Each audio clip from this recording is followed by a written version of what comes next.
Alors bon, bah du coup, bienvenue à tous, bonjour à toutes.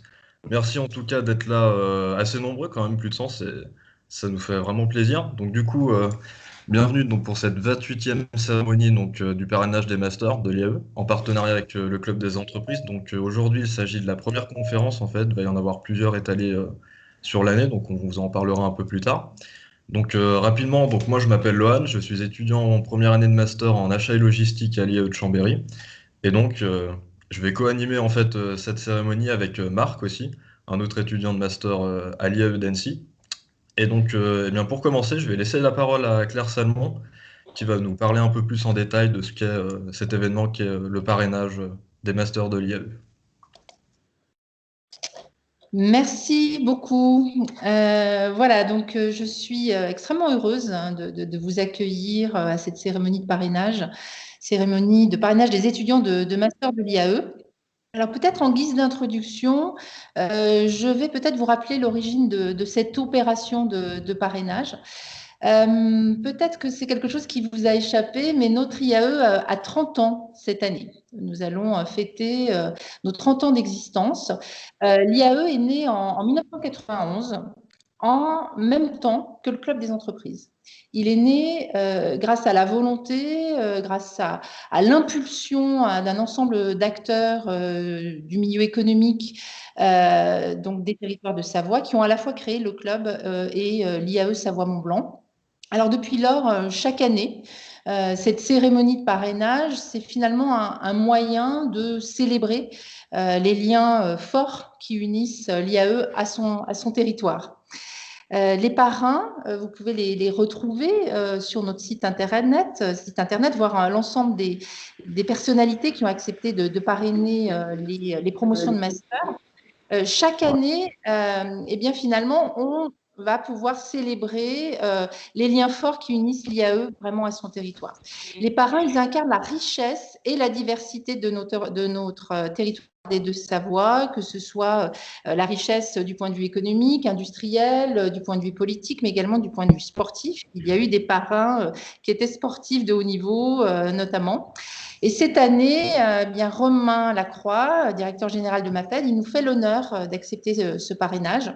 Nous en sommes vraiment flattés et je l'en remercie vraiment chaleureusement. Merci Romain du temps que vous nous consacrez. Merci pour cette thématique de l'audace que vous allez décliner aujourd'hui. Et donc, cher Romain, je suis heureuse de vous présenter aujourd'hui vos filleuls qui sont issus de toutes les formations de l'IAE. Et puis, je vous souhaite à tous une belle cérémonie. Donc, merci Claire. Je me permets une petite parenthèse pour commencer. Donc, si ça ne vous dérange pas d'allumer votre caméra, je vous invite à le faire. Je pense que les personnes qui vont prendre la parole seront ravies d'avoir des visages sous les yeux. Voilà, donc merci à ceux et celles qui vont le faire. Donc, pour la séquence suivante, nous allons donner la parole aux parents de l'IAE Savoie-Mont-Blanc, qui est donc Romain Lacroix cette année, qui est également le directeur général du groupe MAPED. Donc, pour les personnes qui ne le connaissent pas, je vais vous l'introduire brièvement. Donc, il est originaire d'Annecy. Il a réalisé une prépa et une grande école dans une business school réputée avant de partir travailler à l'étranger. Il va donc passer environ 10 ans à l'étranger, en particulier en Australie, en Inde et en Angleterre. Et il va décider ensuite de revenir à Annecy, car il y a le siège social de MAPED. Et il va donc reprendre les rênes de cette entreprise familiale, dont il est aujourd'hui directeur général depuis plus de 2 ans. Donc aujourd'hui, il va aborder un thème qu'il connaît bien, qui est très important pour nous tous, un thème qui est l'audace. Et le but de son intervention, c'est de nous montrer en quoi cela peut être bon de faire preuve d'audace et surtout de nous pousser à en faire preuve, que ce soit dans notre vie professionnelle ou personnelle. Voilà, donc je vais laisser la parole à Monsieur Lacroix. Merci beaucoup, Lohan. Ça fait beaucoup de compliments. Merci Claire, merci beaucoup. Ça fait beaucoup de compliments. Je ne sais pas si moi-même j'ai fait preuve de beaucoup d'audace dans ma vie professionnelle et personnelle, et c'est pas tout à fait le point que j'essaierai de partager avec vous aujourd'hui et au fur et à mesure du temps de ce parrainage. Mais c'est une thématique effectivement qui m'est chère et on va y revenir. On va y revenir. Bonjour à toutes, bonjour à tous, chers filles. Je suis très heureux d'être avec vous aujourd'hui, malgré la distance, malgré le fait qu'on aurait préféré, en tout cas j'aurais préféré vous voir, pouvoir vous sentir, me retrouver face à vous, avec vous. On a évidemment une pensée pour les étudiants que vous êtes, étudiants de master, parce que vous évoluez dans des conditions qui sont des conditions difficiles, rendues difficiles par le contexte sanitaire. On pense bien à vous et gardez espoir, c'est peut-être le message que je vous fais passer en intro, gardez le moral. Nous essaierons de faire en sorte que ce parrainage, autour de la thématique de l'audace, on va en parler ce matin, vous soit un moment heureux, agréable et qui vous sorte peut-être un tout petit peu de considération un peu morose, considération du quotidien. Je vous remercie de vous être connectés, de participer. Je remercie les étudiants qui m'ont aidé. Il y a Lohan, il y a Romain, il y a Marc, et évidemment Claire, Nicolas, Sabrina, avec qui on a été régulièrement en contact pour rendre ce premier moment possible, même à distance. C'est une sacrée logistique, c'est une sacrée organisation pour les équipes. Et je les en félicite parce que je n'entends aucun micro, je ne vois aucun souci de connexion. Les présentations sont parfaitement calées. Mes félicitations. Je me présente comme vous, très modestement, en face de vous, pas comme vous, en tant que parrain, parce que j'ai été approché pour prendre cette responsabilité que j'ai acceptée avec beaucoup d'enthousiasme et j'en suis absolument honoré. Je n'aurais pas imaginé qu'on puisse imaginer que je devienne votre parrain et donc je savoure ce moment avec beaucoup d'humilité et comme je vous disais, avoir accepté ce rôle de parrain avec beaucoup d'enthousiasme, je l'ai accepté aussi avec un certain nombre de questions et que j'ai posé, que nous nous sommes posés avec les équipes, et je vous parlais de Claire, de Nicolas, de Sabrina, et j'ai proposé, ou je vous propose, en tant que prologue, peut-être à cette intervention, elle devrait durer à peu près 30 minutes, avant un certain nombre de questions, et si vous n'avez pas de questions, c'est que j'aurais été parfaitement clair, mais j'accepterai toutes les questions, surtout les plus faciles. Je voulais vous partager ces quelques points, ou ces quelques questions, vis-à-vis de ce parrainage, de manière à ce que notre relation soit la plus transparente possible et de manière à ce que vous compreniez bien quel était l'objet de ce parrainage, pour qu'on soit complètement en ligne et pour que l'on passe un maximum de bons moments ensemble au fur et à mesure de l'année 2021. La première question que j'avais, le premier point, la première préoccupation que j'avais et que j'ai partagée avec l'équipe, c'était que ce parrainage vous soit utile. Ça, c'est ce qui importe le plus. Et pour qu'il soit utile, ça veut dire que ce parrainage, il va falloir s'investir dedans. Je vais donc y consacrer du temps. Je vais y consacrer un certain nombre de ressources et on vous parlera de partenaires ou d'experts qui viendront de l'extérieur, de l'entreprise que je représente, l'entreprise MAPED, de l'IAE, du Club des entreprises, donc, des personnalités du monde économique principalement, mais pas que, qui interviendront.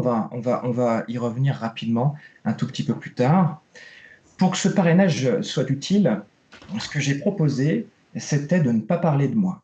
Et ça a été tout à fait bien reçu. Je crois que ce parrainage, il serait le plus utile possible à parler de vous, à parler du contexte des entreprises qui vous entourent, qui nous entourent, qui ont adopté à un moment donné une démarche audacieuse, mais le fait de parler de moi, de ma personne, n'a strictement aucun intérêt. Et donc, je vous propose, même si je répondrai à des questions si vous en avez évidemment, je vous propose que l'on se parle peut-être un peu de l'entreprise que je représente, l'entreprise MAPED, que l'on se parle d'entreprises que vous connaissez, que l'on se parle de l'université ou de l'IAE, que l'on se parle du Club des entreprises qui vous entourent, mais sûrement pas de ma personne. Pour que cette thématique de l'audace vous soit utile, eh bien, il faudra votre participation et il faudra la participation du corps enseignant. On s'est rencontré bien évidemment avec Sabrina et on aura l'occasion de davantage se rencontrer avec Sabrina et peut-être encore avec d'autres enseignants-chercheurs, notamment de l'IREJ. Vous êtes entouré d'experts, beaucoup plus experts que je ne le suis, et sans doute sur la thématique de l'audace. Leur point de vue, leur input sera absolument fondamental, comme votre input sera fondamental.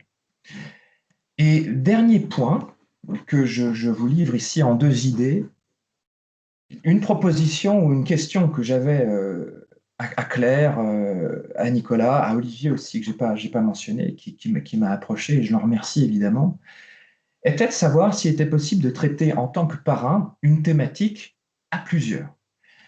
Et je dois dire que la chance que vous avez, la chance que nous avons, c'est que vous avez une direction, une représentation du Club des entreprises qui n'a pas de dogme, qui n'a posé aucune contrainte, aucune réserve, aucune limite aux idées qui ont été articulées pour rythmer le temps de ce parrainage.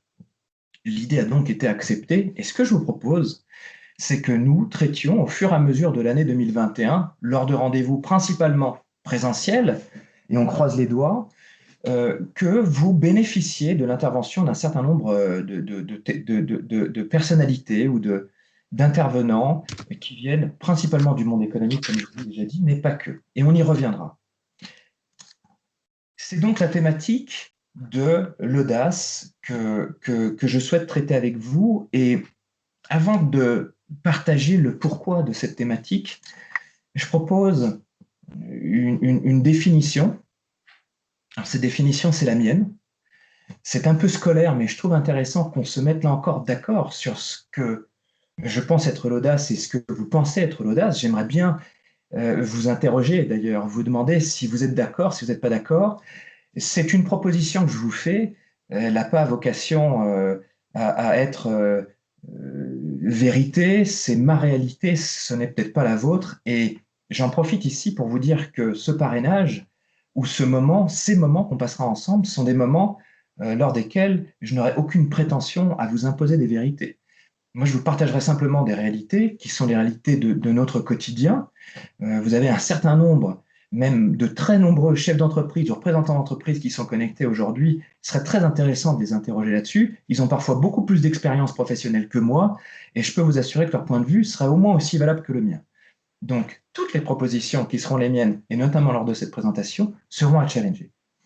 J'en reviens sur ma définition de l'audace, qui, de mon point de vue, s'articule autour de 3 composantes. La première composante à l'audace est, de mon point de vue, le courage, la position courageuse.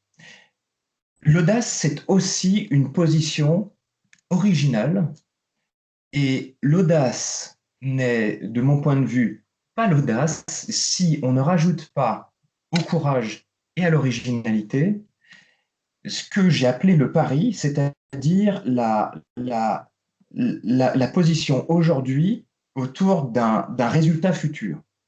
Et de se dire que j'adopte aujourd'hui une position qui est courageuse et originale, mais je ne le fais pas généralement gratuitement.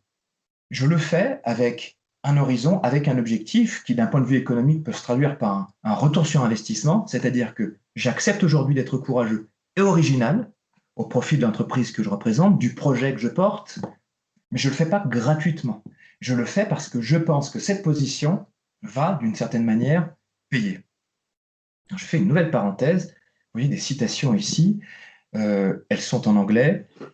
J'en avais une concernant la composante originalité, qui était une citation d'Ed Sheeran, qui est un chanteur que vous devez sans doute connaître.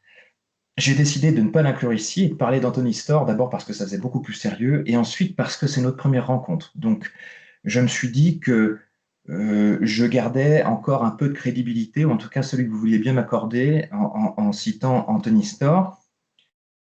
Je ne m'empêche pas, ou je ne m'empêcherai pas, ou je m'autoriserai, lors des prochaines rencontres, peut-être un certain nombre de citations potentiellement plus exotiques. C'est ma définition de l'audace. Retenez donc, audace, c'est la composante, c'est le courage, l'originalité et le pari ensemble. Retenez ces 3 informations, s'il vous plaît, de manière à ce qu'on puisse en reparler un tout petit peu plus tard, un peu plus loin dans ma présentation. J'espère que je ne vais pas trop vite, j'espère que vous m'entendez bien. C'est les joies du live, c'est les joies de la distance, mais je suppose que vous m'auriez déjà arrêté si ce n'était pas le cas. J'en viens donc sur une question que vous vous posez peut-être, que vous vous êtes peut-être posée lors des ateliers qui vous ont permis de cogiter un petit peu en préparation de cette rencontre et en préparation des prochaines rencontres sur la question du pourquoi l'audace. Et je vous disais que l'audace, c'est une thématique qui m'est chère. On ne va pas traiter ensemble, au fur et à mesure de l'année 2021, la question de l'audace parce qu'elle m'est chère. C'est pas un caprice que je vous impose.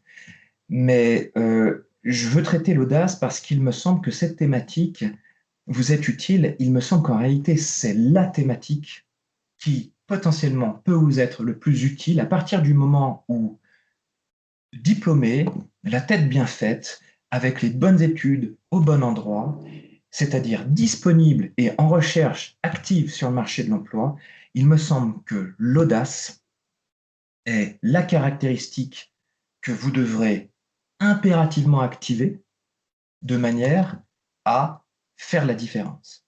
Et je crois que ce point, il est absolument central. Le point de faire la différence, c'est en réalité cette perspective qui doit animer le parrainage et les différentes interventions, les différentes rencontres qui jalonneront ce parrainage 2021, donc autour de l'audace. Je dis faire la différence et je me pose ou je vous propose de considérer un candidat ou une candidate en recherche d'emploi selon 3 temporalités différentes depuis la fin des années 90 jusqu'à aujourd'hui. Et la première question que je me suis posée était de savoir comment est-ce qu'un candidat ou une candidate à la fin des années 90 a un poste d'auditeur financier, c'est-à-dire un poste de très bon calibre, de bon niveau, auquel vous pourrez tout à fait que vous pourrez tout à fait envisager à la fin de vos études. J'ai choisi Ernst Young, ça pouvait être n'importe quel Big Four, c'est-à-dire que ce sont des grosses multinationales de la comptabilité, de l'audit financier, etc. On pourra y revenir. Comment est-ce qu'un tel candidat postulant à un poste d'auditeur financier, donc chez Ernst Young à la fin des années 90, comment est-ce qu'il faisait pour avoir le job? Alors, c'est un peu un raccourci, effectivement, mais quand je me suis posé la question, je me suis dit qu'à la fin des années 90, et j'espère que ce n'est pas un passé rose que je n'ai moi-même pas vécu en tant que chercheur d'emploi, je suis un peu plus jeune que ça, je me suis dit que ce qu'il fallait à ce candidat ou cette candidate, c'était un diplôme. Le bon diplôme, bien évidemment, mais un diplôme.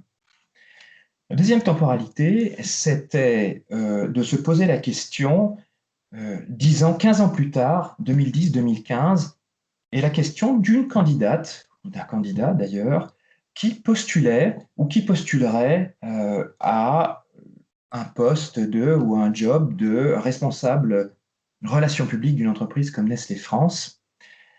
Je me suis donc posé la question de savoir quelle était la perspective de l'employeur par rapport aux futurs employés, c'est-à-dire aux candidats à ce job, et je me suis demandé ce qu'il fallait à cette candidate ou à ce candidat pour avoir le job. Certes, le diplôme, absolument essentiel, mais le diplôme devenant condition nécessaire et insuffisante. La deuxième caractéristique ou le deuxième volet qui m'a semblé bien davantage essentiel en 2010 qu'à la fin des années 90, et peut-être que je me trompe, ce sont ce qu'on a appelé les soft skills, c'est-à-dire les compétences douces. Et je vous en livre quelques-unes. La capacité à être à l'heure à un rendez-vous. Merci d'ailleurs d'avoir été à l'heure à notre rendez-vous aujourd'hui.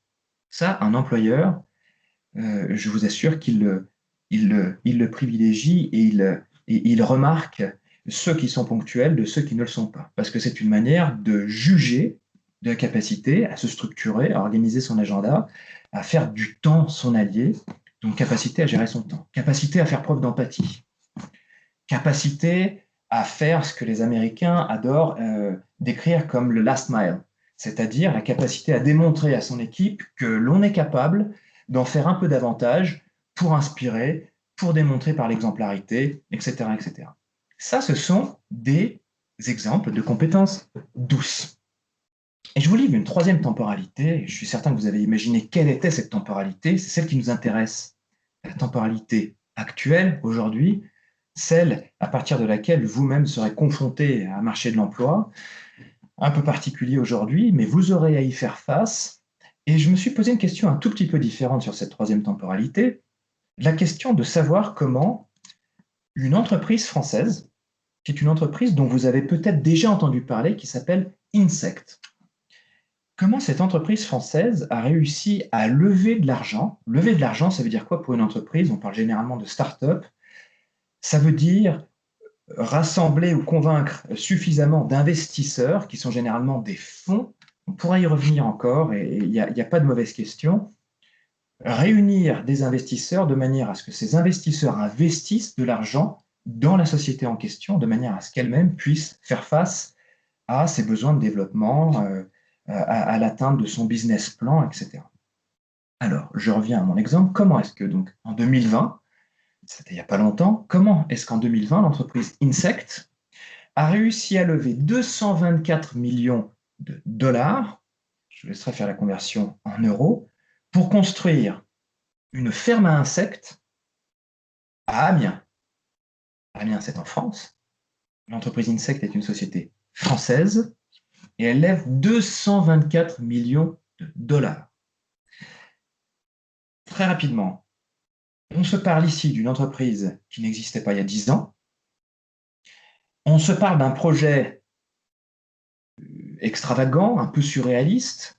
Je ne sais pas dans quelle mesure vous-même, quand vous vous levez le matin, vous réfléchissez à savoir comment vous allez financer votre ferme à insectes. Il n'y a pas de jugement, ce n'est pas mon cas. Et puis, on se parle de montants absolument colossaux. Qu'est-ce qu'il a fallu à cette équipe dirigeante selon vous? Eh bien, il lui a fallu les bons diplômes, la technique, le bon bagage académique, la rencontre avec les bons professeurs, les bons cours et des cerveaux bien faits, naturellement. Il lui a fallu les soft skills, capacité à négocier, capacité à convaincre que ce projet était le bon, et notamment ces fameux investisseurs dont je vous ai parlé. Mais quoi d'autre? Eh bien, de mon point de vue, il lui a fallu de l'audace. Alors, vous allez vous dire que je sers mon point, je sers notre thématique aujourd'hui avec des exemples que j'ai choisis moi-même. C'est exact, mais vous vous ferez vous-même votre propre jugement par rapport à un tel succès. Qu'est-ce qui a pu faire la différence auprès des investisseurs, au-delà de la qualité du diplôme et de la qualité de l'équipe dirigeante sur place? Eh bien, je crois qu'il n'y a pas beaucoup de doute sur l'idée selon laquelle cette équipe dirigeante, elle a dû faire preuve de courage, d'originalité et de cette idée selon laquelle leur position actuelle devait payer sur le futur. 224 millions de dollars, moi je signe. Je vous propose de terminer sur le pourquoi l'audace avec une réflexion qui est la mienne et qui fera sans doute écho, en tout cas je l'espère, à votre quotidien, et en vous donnant un autre exemple, sans doute plus proche de vos considérations, plus proche des miennes, en tout cas, et également, et qui achèvera, je l'espère, de vous convaincre sur la nécessité de l'audace. Nous constatons quoi? Nous constatons une chose, c'est pas relatif à 2020 ou 2021, ça a déjà quelques années, mais le phénomène s'amplifie absolument, c'est que le moment que nous vivons, cette étape, cette période, cette ère, c'est une ère que l'on qualifie très volontiers d'ère de la communication de masse. Alors, elle a des avantages considérables. Le premier, ou peut-être l'avantage le plus considérable, c'est de favoriser que chacun ait voix au chapitre. C'est-à-dire que mon voisin, ma voisine, j'ai personne à côté de moi, je simule, mon voisin, ma voisine a le droit, autant de pouvoir et a autant d'intensité dans la communication qu'elle va vouloir relayer, et notamment par un certain nombre d'outils que sont notamment les réseaux sociaux, que vous utilisez vous-même vraisemblablement au quotidien. Alors c'est un avantage qui est considérable, mais quelle limite?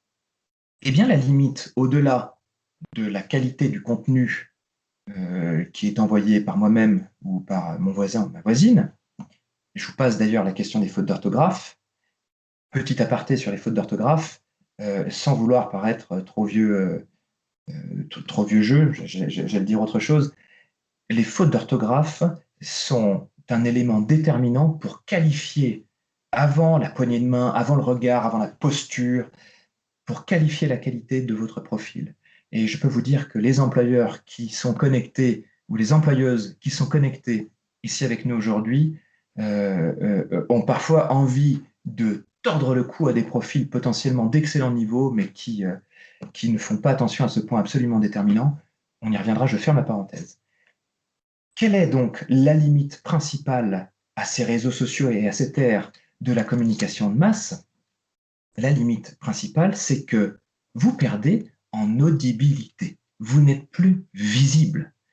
Imaginez-vous, vous-même, dans 1 an et demi, 2 ans, fraîchement diplômé, prêt à en découdre au sein du monde économique, prêt à monter votre assos, etc., avec la nécessité de convaincre, avec la nécessité d'émerger, de vous rendre visible, de devenir singulier et de transcender la masse d'une certaine manière. Comment faites-vous? Perte d'audibilité. Comment faites-vous? Là encore, vous allez vous dire, parce que vous êtes très fort, vous allez vous dire que je serre mon poing et vous aurez raison. La solution à cette perte d'audibilité me semble être l'audace. Et si vous ne me croyez pas, je vous donne un dernier exemple. Il est proche de nous, c'est un exemple local. L'exemple d'une jeune fille, jeune femme qui s'appelle Manon, que je ne connais pas, et dont je suis tombé sur le profil LinkedIn et sur une communication qui a été la sienne. Et il m'a semblé que Manon avait tout compris.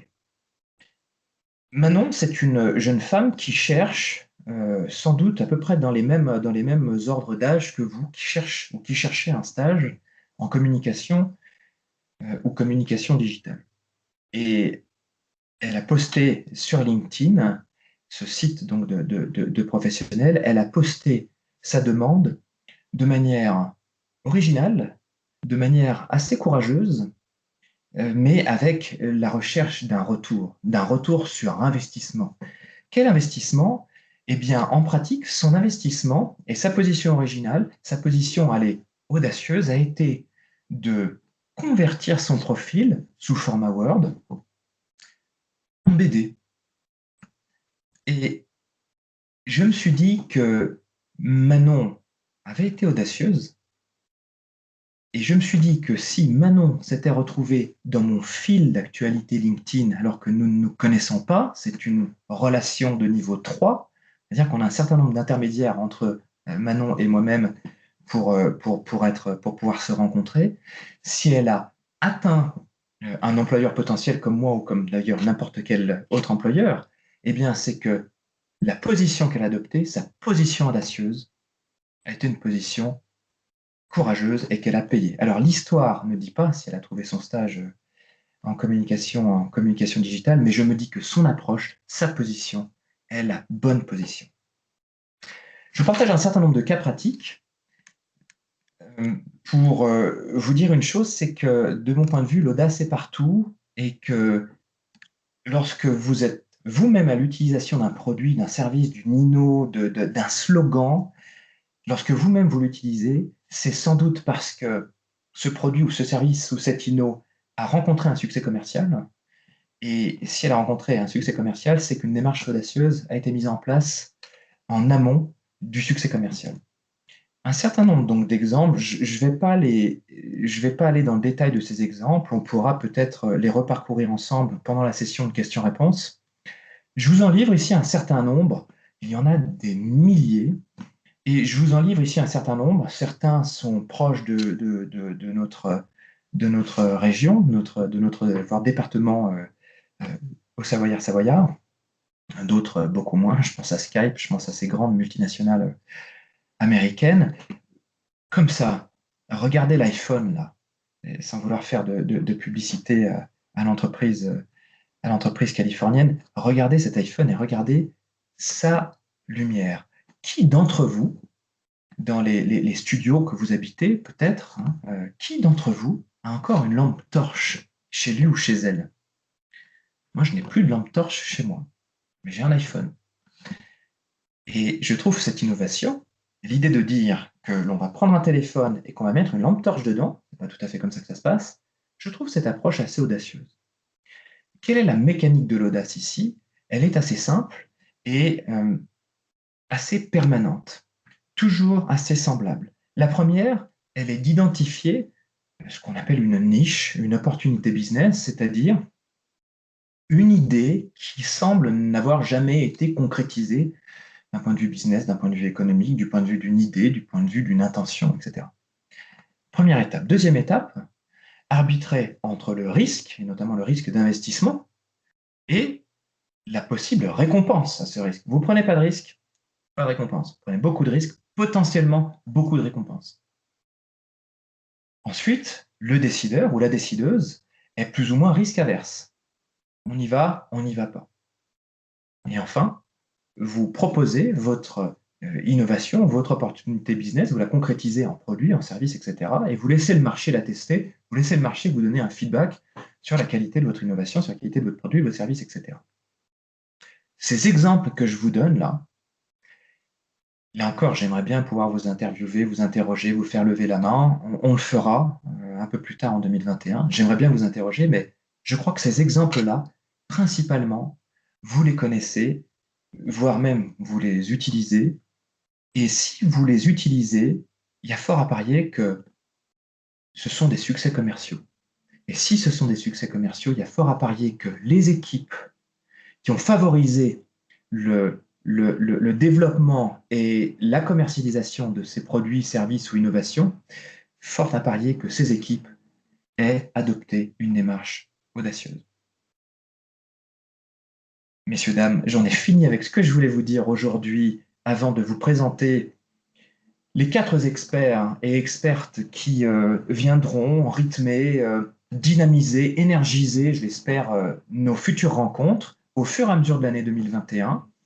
Je trouvais intéressant de vous en partager le profil. Ils ne sont pas là autour de moi, mais ils seront là, je l'espère, présentiellement parlant. Je ne suis pas certain que ça se dise, mais vous m'avez compris, à partir des mois de février-mars et donc jusqu'à la fin de l'année. Je vous les présente sans plus attendre. La première personne, la première expertise qui nous a fait le plaisir d'accepter cette petite aventure ensemble avec vous, c'est Blaise Agresti qui interviendra entre février et mars. La date est encore à définir. Je l'espère en présentiel, mais bien évidemment, vous avez compris qu'on a été tenu par un événement et par l'évolution d'un événement qui nous dépassait un petit peu. Qui est Blaise? Blaise est reconnu pour un certain nombre de choses, un certain nombre d'aboutissements, un certain nombre de succès.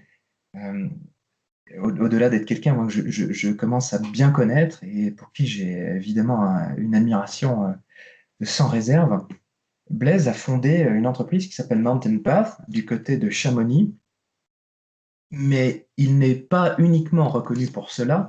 Je vous livre une partie de son background. D'abord, il est diplômé de Saint-Cyr avant d'avoir trouvé à se spécialiser du côté de Lyon, de l'école de management de Lyon. Blaise est souvent reconnu, au-delà des formations qu'il fait du côté d'une grande école de commerce parisienne basée à Jouy-en-Josas.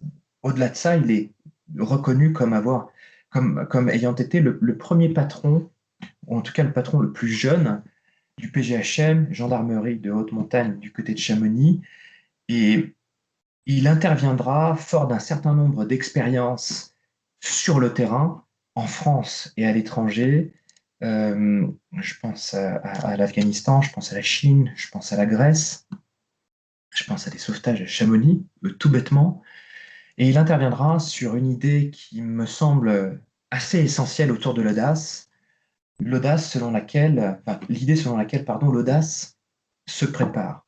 On ne devient pas véritablement audacieux. Vous avez des profils plus ou moins courageux, plus ou moins originaux, pas toujours nécessairement les deux ensemble et pas toujours avec la dimension de la recherche d'un gain à venir.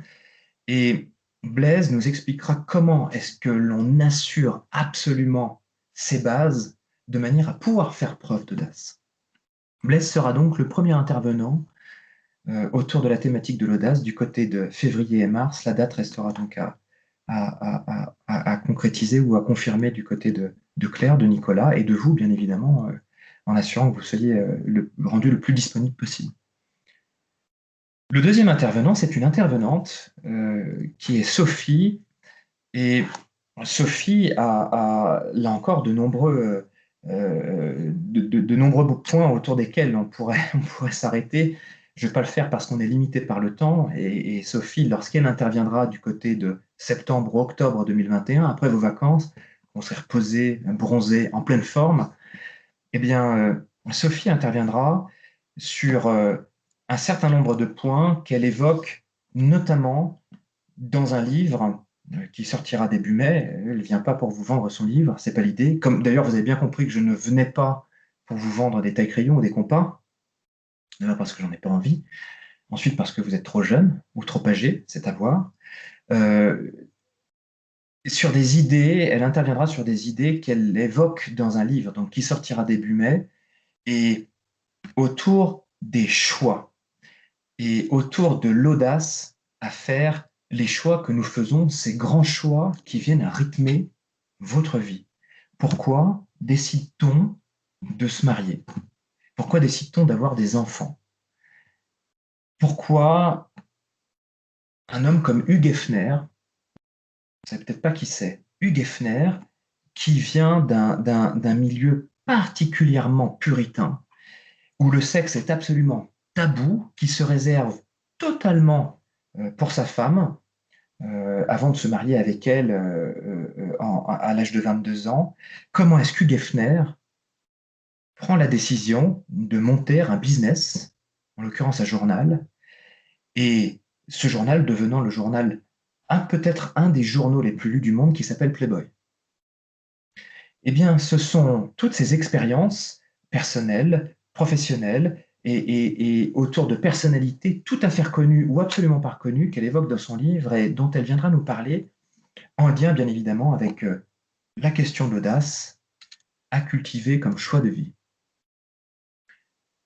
Les deux derniers intervenants, eh bien, ils interviendront en même temps pour témoigner autour de l'audace, au cas où nous n'ayons, avec Blaise et Sophie, avec Sophie et Blaise, nous n'ayons pas réussi à vous convaincre suffisamment, et avec votre corps enseignant, sur la nécessité de l'audace, interviendront pour témoigner autour de leurs expériences propres, principalement professionnelles. Ils interviendront ensemble du côté de novembre-décembre, là encore date à définir, et la première intervenante parmi les deux, c'est Virginie, honneur aux femmes, Virginie Delalande, qui a fondé, il y a peu de temps d'ailleurs, l'entreprise Handicap Power. Là encore, je ne m'arrête pas sur l'ensemble des points saillants de la vie de Virginie. Peut-être de manière à ce que vous ayez le contexte de Virginie en tête. Virginie est handicapée. Virginie est sourde profonde. Et la première fois que j'ai rencontré Virginie, eh bien, je l'ai rencontrée avec une clé de lecture. C'est-à-dire que je devais regarder Virginie dans les yeux, je devais m'assurer qu'elle puisse avoir accès à ma bouche pour lire sur mes lèvres. Et quand elle commence à vous parler, eh bien, vous n'êtes pas prêt. Et la relation commence, c'est une relation particulière qui commence, il faut toujours la regarder. Et pourquoi je veux qu'elle intervienne? Parce que Virginie, en plus d'être la CEO d'Handicap Power, elle est conférencière, elle a commencé sa vie en tant que juriste avocate.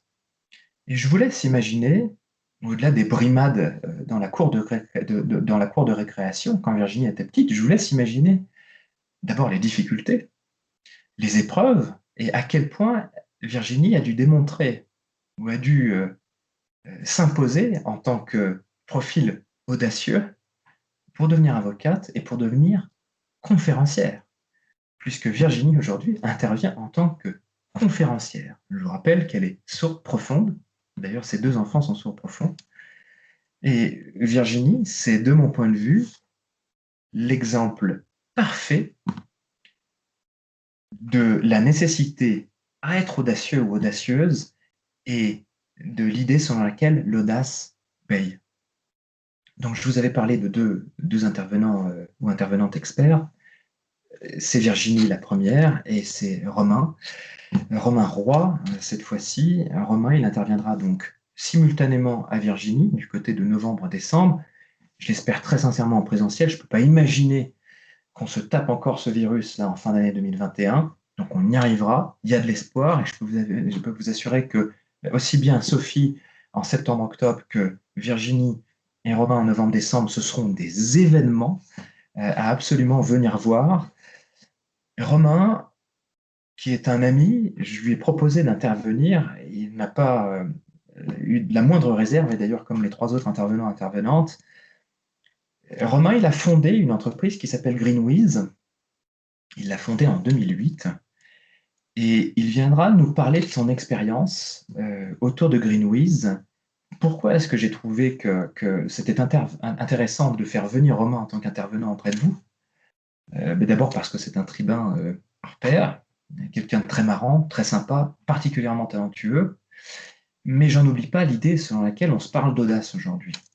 Et pourquoi il viendrait vous parler lui-même d'audace? Il viendrait vous parler d'audace parce que, en faisant un petit flashback, alors vous-même, vous étiez très jeune, moi et un certain nombre de participants ou participantes aujourd'hui un peu moins, en 2008, on ne parlait pas de bio, on ne savait pas ce que c'était, et en 2008, on ne parlait pas de pure player, on ne savait pas ce que c'était.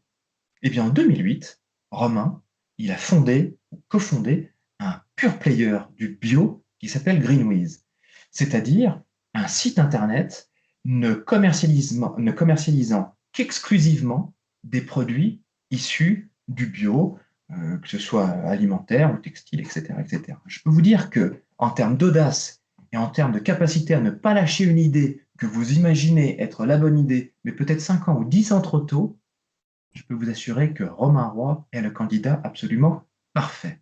Il se trouve aujourd'hui que GreenWiz est une entreprise, après avoir été rachetée par Carrefour en 2016, est une entreprise qui fera 100 millions d'euros de chiffre d'affaires clôturé en 2020. Vous parlez de succès commercial. Alors, qu'est-ce que je peux vous souhaiter? D'abord, et de manière amicale, bienveillante, c'est vous qui choisissez la proposition qui convient. Je vous souhaite de garder espoir, de garder le moral, de garder la joie et de bien avoir en tête que cette situation, je l'espère, elle est plutôt derrière nous.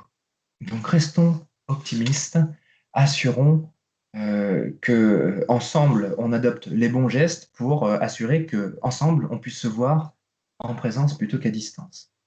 Et qu'est-ce que je peux souhaiter à notre aventure de partenariat commune? Eh bien, je lui souhaite d'être heureuse. Je souhaite à nos rencontres d'être tout simplement des bons moments, parce que je suis assez convaincu que l'on peut parler de sujets qui importent avec joie, avec optimisme, avec énergie. Et le thème de l'audace, c'est un thème que je trouve énergisant, personnellement, qui m'anime. N'oubliez pas une chose, une dernière chose, c'est que les 4 intervenantes dont je viens de vous parler, votre corps enseignant, l'IREJ, les enseignants, la direction de l'IAE, le club des entreprises, les entreprises partenaires, moi-même, sommes là pour vous. Nous sommes là à votre disposition pour vous faire gagner en étant suffisamment audacieux ou en vous demandant d'être suffisamment audacieux de manière à assurer que vous fassiez la différence. Merci à toutes et merci à tous. Merci énormément. Merci beaucoup, Romain. Donc, je pense qu'on est tous d'accord que la présentation était très intéressante et instructive. Et donc, on va pouvoir passer aux questions. Et je vais vous expliquer le déroulement. Donc, pour pas que ce soit trop le bazar, on va vous demander de lever la main si vous avez une question à poser et de la baisser une fois que vous l'auriez posée. Donc, on va vous donner la parole à tour de rôle en vous demandant d'allumer micro et caméra. Donc, si vous n'avez pas de caméra ou de micro, vous pouvez poser vos questions dans le chat, dans l'espace conversation, sans lever la main. Mais on va sûrement traiter en priorité les questions posées oralement. Voilà, donc j'invite toutes les personnes qui ont des questions pour Monsieur Lacroix à se manifester avec la petite main que vous trouverez en théorie dans le bandeau vers le haut à droite de votre écran. Merci Marc pour ces précisions. Peut-être avant que les étudiants et les intervenants posent leurs questions et puissent réagir à la présentation de Romain, à la présentation audacieuse et inspirante de Romain Lacroix, que l'on remercie, puisque c'est vrai qu'en cette période de grande métamorphose, il souhaitait vous partager sa vision de l'audace, qui est à ses prémices, puisque comme il vous l'a dit, des conférenciers vont venir étayer ses propos, et voilà, et surtout son ambition de rendre cette approche de l'audace utile pour vous, pour la construction de votre parcours. Voilà, peut-être avant de rentrer dans les questions, je voulais saluer aussi Jacques Lacroix, que je n'ai pas le plaisir de connaître de visuel, mais qui a fait la gentillesse d'être parmi nous aujourd'hui, et puis qui est un ancien parrain de l'IAE. Et Jacques Lacroix, j'ai vu que vous avez levé la main, donc vous avez la parole pour lancer les questions, si vous le voulez bien.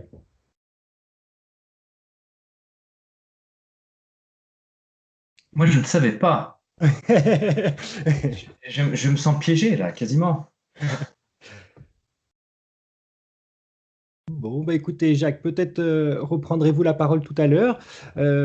Étudiants, étudiantes, la parole est à vous pour rebondir et réagir à cette présentation de l'audace, et Romain sera à votre écoute pour apporter des éléments de réponse.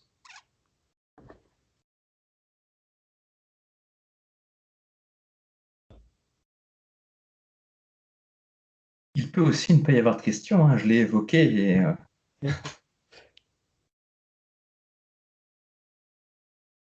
Je suis convaincu qu'il va y en avoir beaucoup. C'est toujours la première qui est la plus difficile. Bonjour Olivier. Salut Claire. Ah, il y a une question. Une étudiante audacieuse, un étudiant audacieux. Il y a monsieur Pascal Gay qui a levé la main. Donc, Le plus jeune des étudiants dans l'Assemblée. Voilà. Bonjour, je ne suis pas étudiant. Je suis au club des... pardon, téléphone en même temps, c'est super ça. C'est les joies du progrès. Bon. Oui, je ne suis pas étudiant. J'ai bien connu MAPED depuis tout petit, puisque le MAPED, le compas que vous avez dans l'œil, c'était la définition du départ. Et maintenant, c'est le club des entreprises avec Olivier, avec Nicolas et toute l'équipe. Et j'ai bu du petit lait, c'est pas que de le dire, en écoutant Romain. Et je résumerai un petit peu ça en disant, même pas peur. En fait, l'audace, c'est de ne pas avoir peur, mais on n'est pas tout seul. Hein, on ne fait jamais tout seul et on ne fait pas n'importe comment. C'est pas n'importe quoi, c'est pas kamikaze. Hein. L'audace, c'est même pas peur, mais construit. Alors, la question que je voulais poser, puisque c'est la première question, et j'ai une casquette d'ancien de chez Pilote, qui est le concurrent, l'un des concurrents, mais on avait un point commun très fort, et là, je parle sous le contrôle de Jacques, puisque MAPED, Pilote et BIC, même combat, et on s'est battu sur les mêmes lignes à Francfort dans la lutte contre la contrefaçon, et on a marqué des gros points. Et donc, je voulais poser la question à Romain, quid de la compétition et de la coopétition dans ce monde de concurrence et de rivalité et de puissance qui peut éventuellement poser problème. Merci Romain pour cette réponse pour nos étudiants. Pascal, merci. D'abord, je vous situe parfaitement parce qu'on s'est rencontrés à plusieurs reprises. Merci pour cette énergie. Elle fait du bien et vous en avez autant que la dernière fois qu'on s'est rencontrés. Pilote, effectivement, Pilote est souvent considéré comme le concurrent de MAPED et en réalité concurrent sur quelques points d'écriture notamment. Et Pilote reste l'entreprise avec laquelle on entretient d'abord d'excellentes relations parce qu'on se connaît bien, on se respecte. Et on respecte en règle générale toutes ces entreprises ou tous ces acteurs internationaux qui disent ou qui pensent que le terrain de guerre, c'est le linéaire, c'est la broche du carrefour, si vous voulez. Et donc, c'est à l'utilisatrice ou à l'utilisateur final de faire la différence en votant avec sa carte bleue, si vous voulez. Donc, vraiment aucune limite vis-à-vis de la coopération avec Pilote, comme d'ailleurs potentiellement avec BIC ou d'autres concurrents, confrères internationaux.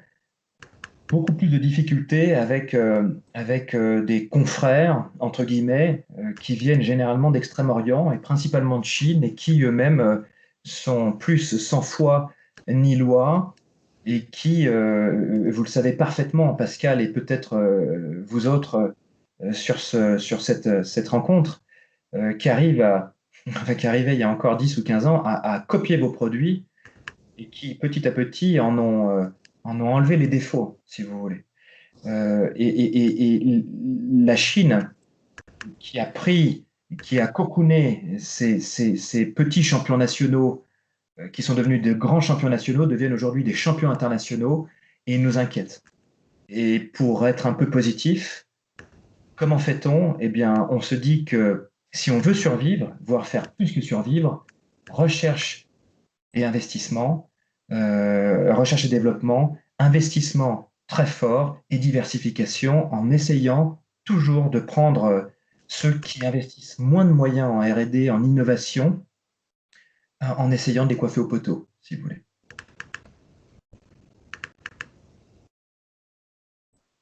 Merci. Je conclus par un mot en chinois. Moroing, c'est contrefaçon, c'est imiter le maître. Donc, les contrefacteurs imitent le maître, mais le maître doit rester le maître. Et c'est comme ça qu'on doit se battre. On doit toujours avoir de l'audace pour être au-delà des concurrents contrefacteurs. Pascal, vous flattez notre ego. Je flatte parce que j'y crois, surtout. Merci Pascal. Alors, du coup, question suivante de la part de Joachim, si tu veux poser ta question. Merci tout d'abord, merci beaucoup Romain pour cette très belle présentation sur l'audace. Et donc ma question, ce serait, vous nous avez dépeint le recrutement dans les années 90, dans les années 2000, pour finir en 2015, avec le diplôme, les soft skills et l'audace. Donc est-ce que vous pourriez avoir l'audace de vous poser un pari sur qu'est-ce que sera le recrutement en 2025-2030? Quelle sera pour vous la prochaine composante à compléter ce trio? Joachim, on avait dit pas de questions difficiles. Merci pour cette question. Quand on nous posait la question fin 2020, je rencontrais un certain nombre d'entrepreneurs ou d'entrepreneuses qui essayaient de projeter leur business à horizon 2025 et à horizon 2030. Un exercice incroyablement difficile, alors que nous-mêmes, fin 2020, ne savions pas bien, et nous sommes quand même une entreprise assez organisée, ne savions pas bien comment est-ce qu'on allait terminer l'année. J'aimerais savoir comment est-ce que l'on va terminer l'année 2021, j'aimerais savoir comment est-ce que l'on va terminer 2025-2030 et savoir qui va nous accompagner en 2025-2030. C'est très difficile aujourd'hui de se mettre en position de savoir ce que nous voudrons nous-mêmes, l'équipe dirigeante de l'entreprise Maped, en 2025 ou 2030. Et je prends un exemple. Je ne suis pas certain que je voulais des enfants à l'âge de 25 ans. J'en voulais à l'âge de 30 ans. Je peux vous dire qu'aujourd'hui, nous réfléchissons, mon frère Antoine, moi-même et l'équipe dirigeante, et les équipes d'ailleurs du groupe Maped, nous réfléchissons à la construction d'une équipe sur laquelle nous puissions compter quoi qu'il passe. Et c'est une manière de revenir un tout petit peu sur des valeurs qui me semblent absolument essentielles, qui sont des valeurs de confiance, qui sont des valeurs d'expertise technique, académique, etc., mais un certain nombre de valeurs finalement très traditionnelles, parce que quand ça tangue à ce point à l'extérieur, et l'entreprise Maped, mais comme plein d'autres, se sont pris une véritable tempête en 2020, vont se reprendre une tempête en 2021, et je n'ose même pas imaginer 2025.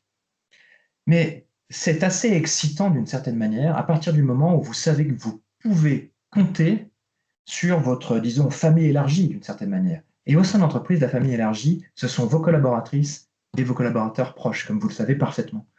Et donc, de l'audace, bien évidemment, mais au-delà donc de ces positions originales et courageuses, parce qu'elles mènent au succès, elles mènent à l'échec aussi, un certain nombre de valeurs peut-être renforcées, qui ont parfois tendance à se perdre, des valeurs très traditionnelles, très conservatrices, et qui sont les valeurs de loyauté, qui sont les valeurs de confiance, et autour desquelles, moi, qui me semble absolument cardinal, de manière à pouvoir évoluer en confiance en interne face à des mouvements aussi forts que ceux qu'on connaît aujourd'hui. Donc, pour reformuler votre réponse, du coup, ce serait l'importance d'avoir des valeurs en plus des soft skills. Donc, quelque chose de peut-être plus simple, plus propre au candidat lui-même, qui pourra faire la différence dans les années à venir. Oui, tout à fait. Enfin, je veux surtout pas dire, parce que c'est nécessairement une vision un peu étriquée et on est pris par le temps et je serais ravi qu'on en reparle après coup. Il fallait un maximum de valeur en 90, un maximum de valeur dans les années 2010, 2015, 2020. Quand vous n'avez pas beaucoup de valeur en entreprise, généralement, vous vous faites shooter. Et je trouve au sein de l'entreprise MAPED que nous avons une chance assez formidable, c'est que nous partageons, ça vient d'une culture d'entreprise. On a parlé de Jacques tout à l'heure qui est sur ce call, qui nous fait un peu cette surprise. Ça vient généralement du dirigeant. Et les valeurs de nos collaborateurs actuels viennent d'une culture qui a été imprimée pendant des années, eh bien, par intermédiaire de Jacques, et puis éventuellement aussi par son père, qui était mon grand-père à l'époque, et que l'on essaie nous-mêmes, tant bien que mal, si vous voulez, de maintenir à flot, tout en essayant de rester moderne, etc. Il faut des valeurs absolument partagées, absolument convenables et absolument raisonnables pour qu'une entreprise elle puisse fonctionner. Parce qu'une entreprise, c'est quoi? C'est des hommes et des femmes qui bossent ensemble, tout simplement. La question, c'est de bien bosser ensemble. Merci beaucoup. À vous, Joachim, merci. Allez-y, Béatrice, posez votre question. Oui, bonjour, Béatrice Gallet, enseignante à l'IAE. Merci beaucoup pour votre présentation et je coordonne le département tourisme de l'IAE. Nous, en fait, en préparation de cette cérémonie de parrainage, tous les étudiants de Master 1, donc vos filleuls, une partie de vos filleuls, a réfléchi à l'audace et s'est posé 2 questions, à savoir qu'est-ce qu'un étudiant audacieux et qu'est-ce qu'une entreprise audacieuse. Questions qui nous ont été soufflé par Nicolas et nous l'en remercions. Et je crois qu'il y a Paul, Victoire et Mathilde qui souhaitaient vous confronter un petit peu en ayant fait une analyse de contenu rapide, un petit peu ces quelques mots-clés sur un étudiant audacieux versus également une entreprise audacieuse. Donc, ils n'ont peut-être pas osé tout de suite. Alors, c'est pour ça que j'interviens. Je souhaiterais qu'ils interviennent pour vous challenger un peu, pour vous proposer leur contenu. Paul, Mathilde, Victoire, je crois que vous êtes là. On m'avait pas dit que le parrain, ça faisait challenger. Hein. C'est hors contrat, ça. Pardon, je m'excuse, je n'ai pas entendu, monsieur. Non, c'était une... Non, en attendant qu'il se connecte. Non, vraiment avec plaisir. Eh bien, je suis Merci. là. Donc, merci d'abord pour votre intervention en tout début. Donc, en effet, avec les étudiants du département SITEM, nous avons réfléchi dans un premier lieu sur qu'est-ce qu'une entreprise audacieuse. Et du coup, il en est ressorti plusieurs thématiques. Donc, on en a regroupé en deux grandes thématiques, qui est le social, et puis après, vraiment, au niveau de l'entreprise, les produits, etc. Donc, si je devais un peu définir ce qu'est une entreprise audacieuse aux yeux de tous, on a trouvé que c'était une entreprise qui va provoquer les opportunités, et ça, vous l'avez assez bien expliqué en tout début d'intervention, qui va provoquer les opportunités dans le but de se démarquer au final, et surtout trouver les nouvelles tendances pour pouvoir s'imposer en tant que leader du marché et chercher constamment les nouveaux besoins des consommateurs. Donc ça, c'était la première vision. Et en second lieu, on avait aussi une vision assez sociale, au final, dans l'entreprise audacieuse, qui consiste en fait, par la relation humaine, à ne pas dévaloriser, à ne pas mettre en péril un poste quand une idée ou un test est fait et qui ne va pas réussir, par exemple. Donc ça, c'était notre première idée sur le social, et surtout tirer des leçons au final de cet échec pour aboutir en fait à des résultats communs et beaucoup plus concrets qui vont mener à une réussite par la suite. Et enfin, pour rester dans l'humain, l'audace, on l'a traduit aussi par le fait que l'ensemble des collaborateurs, que ça soit en haut de l'échelle ou même au plus bas, puissent ou soient incités en fait à donner ces idées, à amener de la créativité. Donc ça a été vraiment nos points principaux qui ont émergé. Et surtout, pour terminer sur l'humain, ça va être une entreprise qui va s'accaparer ou qui va s'approprier son environnement en prenant un peu les enjeux sociaux qui se déroulent et comment évolue la société en même temps. Et pourquoi pas ne pas hésiter à prendre des partis pris. Donc voilà sur ce que je pouvais dire pour l'ensemble de SITEM. Et qu'est-ce que vous en pensez, vous, de cette vision? Est-ce qu'elle vous paraît correcte ou il y a des points peut-être à améliorer? Mais moi, je trouve ces réflexions très pertinentes. Et je ne vous le dis pas parce que vous êtes en face de moi, que parce que je suis un peu sous la pression de tous les intervenants ici. C'est très pertinent. J'ai pas aucune réserve. Je crois que l'environnement de l'entreprise, j'ai une petite expérience de l'entreprise. Il y a plein d'intervenants, enfin plein de personnalités qui sont connectées ici, qui ont une expérience bien plus significative que la mienne en entreprise. Mais je crois que ces dernières années, l'entreprise, comme entité, s'est fait très fortement bousculer, aussi bien grâce aux employés que grâce aux employeurs. Vous avez un certain nombre d'entreprises maintenant qui se disent libérées. Et Romain Roy, qui interviendra donc entre novembre et décembre, lui essaye, on l'a fait d'ailleurs intervenir il y a un an, autour de la thématique de l'entreprise libérée. On pourra en reparler parce que c'est une problématique que vous pourrez évoquer avec lui sans aucune difficulté. Au contraire, c'est une entreprise dans laquelle, il y en a d'autres, hein, je pense à Nicomatic par exemple, une entreprise dans laquelle une petite partie de l'entreprise, ou toute l'entreprise, jusqu'à toute l'entreprise, se voit confier des responsabilités en oubliant quasiment la notion même de hiérarchie. Et c'est sans doute possible, je n'ai pas véritablement d'opinion, si ce n'est que je pense que c'est extrêmement difficile et un peu à la mode de mettre en place ce type d'organisation dans une entreprise que je connais bien, qui est l'entreprise Maped, qui a 72 ans ou 73 ans d'expérience, qui vit avec tout son historique, ses forces, ses faiblesses, etc. Je pense que c'est plus facile de mettre en place une telle structure sans hiérarchie lorsque vous commencez une entreprise de zéro. Donc ça, si vous voulez, c'est le point que je voulais apporter. L'entreprise a beaucoup évolué, sans doute parce que les employés, les managers, les salariés ont challengé l'entreprise et ont challengé la notion de hiérarchie en disant à un moment donné, écoute, ça suffit, laisse-moi suffisamment d'autonomie, laisse-moi réussir ce projet seul, et si je ne réussis pas, eh ben je pars, je sors, mais laisse-moi cette autonomie. Et de plus en plus d'entreprises, vous en parlez à Pascal, vous en parlez à Olivier sur le call, et à tous les chefs d'entreprise ou entrepreneurs qui sont ici, ils pensent une chose aujourd'hui, c'est qu'on ne dirige plus seul. L'entreprise comme Maped, si vous voulez, à mon avis, elle a plein de forces, elle a quelques faiblesses. Une faiblesse, c'est qu'elle n'a plus de figure unique. Génial.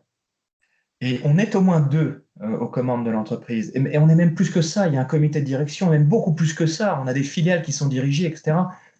On est toujours plus intelligent à deux. On est toujours plus intelligent en comité à échanger. Et vous avez une phrase en anglais qui dit « It's lonely at the top ». On se sent un peu seul quand on est vraiment le dernier à décider, le décideur en dernier ressort, parce que quand vous n'avez plus de filet derrière vous, je peux vous assurer que vous avez intérêt à avoir consulté, à avoir suscité suffisamment d'adhésion auprès de vos équipes et lever les lièvres, lever les incertitudes pour assurer que le projet d'entreprise à acquérir, le projet de diversification, c'est un projet d'entreprise, pas un projet ou voire un caprice du chef d'entreprise, parce que là, vous pouvez vous assurer d'abord que les gens se barrent, et s'ils ne se barrent pas, vous n'avez pas d'adhésion, donc ils ne déploient pas eux-mêmes. Vous devez convaincre, et la mission du chef d'entreprise aujourd'hui, c'est d'embarquer, c'est de convaincre. Si vous verrez que Blaise vous parlera d'une notion qui m'est devenue chère, grâce à lui d'ailleurs, qui est la notion de consensus véritable. Je m'arrête 2 secondes sur cette notion parce qu'elle est beaucoup plus importante, à mon avis, en secourisme de haute montagne qu'ici, mais ce que vous faites en secourisme, et Blaise l'expliquera bien mieux que moi, c'est qu'avec l'équipe qui va vous aider à intervenir sur telle avalanche ou tel sujet, vous avez 10 personnes, eh bien, vous assurez vous-même en tant que patron de l'équipe que les 10 personnes soient d'accord pour ensuite vous-même trancher. Et si les 10 personnes ne sont pas d'accord, vous n'avez pas de consensus véritable, et 9 fois sur 10, le patron, ça a été Blaise pendant plusieurs années, le patron n'a pas atteint son consensus véritable, il n'y va pas. C'est-à-dire qu'il ne fait pas partir l'hélico à partir de 16 heures quand il commence à y avoir du brouillard et que les conditions ne sont pas réunies. Eh bien, au sein de l'entreprise, c'est un petit peu ça. Il y a moins ce degré d'urgence, mais c'est un peu ça. Vous n'avez pas votre comité de direction, votre comité opérationnel qui vous suit. Eh bien, je vous souhaite beaucoup de courage et surtout de vous lever très tôt le matin pour réussir à mener votre projet. Je vous remercie pour la réponse. Eh bien, à vous. Merci pour vos réflexions avec Béatrice et avec le reste de l'équipe. Du coup, Depury. Oui, bonjour à tous. Simplement, très humblement, je reviens sur les vœux de l'occasion des universités de Savoie sur une citation qui m'a vraiment, qui je pense, va bien dans l'audace de Marie Curie. Dans la vie, rien n'est à craindre, tout est à comprendre. Voilà, ça c'est pour les jeunes étudiants. Merci, c'est très simplement, et félicitations à mon cousin Romain Lacroix pour son intervention et surtout félicitations pour l'engagement que tu as pris pour les universités de Savoie. Vous voyez que je suis venu en force, hein. Je suis toujours avec un petit collectif. Un grand merci à toi pour cette citation très à propos. Du coup, question suivante de la part d'Isabelle Frochot. Oui, bonjour, merci. Merci pour cette présentation, Romain, qui je pense a été vraiment très intéressante pour nous, autant personnel à l'IAE que tous nos étudiants. Moi, j'ai bien retenu les 3 points sur le courage, l'originalité et le pari. Je pense que quand on est audacieux, par moment, on est à contre-courant, hein, et on doit forcément prendre des risques et prendre des décisions. Alors, on parlait d'adhésion de l'équipe, mais au-delà de ça, on est parfois un peu envers et contre tous. Et dans ces moments-là, eh ben, il faut redoubler de confiance en soi. Nos étudiants, là, ils sont jeunes. Et je me demandais quels étaient les conseils que vous pouvez leur donner pour maintenir, renforcer et garder le cap par rapport à la confiance en soi quand justement on doit prendre des décisions qui ne sont pas toujours très simples. Merci, hein, merci beaucoup Isabelle. C'est pas une question facile et tant mieux, sont souvent les plus intéressantes. Je ne sais pas si je suis le profil le plus approprié pour répondre, sachant que vous-même êtes au quotidien auprès des étudiants et des étudiantes. Je ne sais pas si vous voulez davantage parler du contexte ou si vous parlez simplement du contexte donc sanitaire qui fait que le moral est dans les chaussettes, ou si c'est le contexte global de la vie étudiante à 20 ans, 22 ans, 23 ans, qui fait qu'il y a de l'incertitude. On se retrouve avec un diplôme qui est bon, certes, mais enfin, on se retrouve un petit peu nu devant un marché de l'emploi qui nécessite des codes, etc. Je crois qu'on a une chance ici avec les étudiants master, c'est que ils sont parfaitement préparés. Et ça me semble assez essentiel. Vous arrivez sur un marché sans être préparé, sans avoir l'information, sans avoir le bagage économique, sans avoir les codes. Eh bien, je pense que la situation pour affronter ce marché de l'emploi, pour aller frapper à la porte d'un employeur, pour passer par la fenêtre quand la porte est fermée, pour passer par la cheminée quand la fenêtre est fermée, eh bien, c'est beaucoup plus difficile. Et puis, on a quand même une force, c'est que l'IAE et le Club des entreprises autour de ce parrainage, ne font qu'un. Et vous avez quand même des entreprises ici qui sont représentées, qui sont de superbes entreprises, qui donnent de leur temps, qui donnent accès à cette forme d'intelligence économique, à cette forme d'intelligence culturelle qu'est le monde de l'entreprise, comment l'adresser, comment l'aborder, et en lien, là encore, avec les enseignants, chercheurs qui eux-mêmes sont très intimement liés et très intimement en relation avec le monde de l'économique, et notamment local et régional. Donc, à titre perso, moi, je me ferais d'abord aucun souci, et sans vouloir dire qu'il n'y a pas d'incertitude.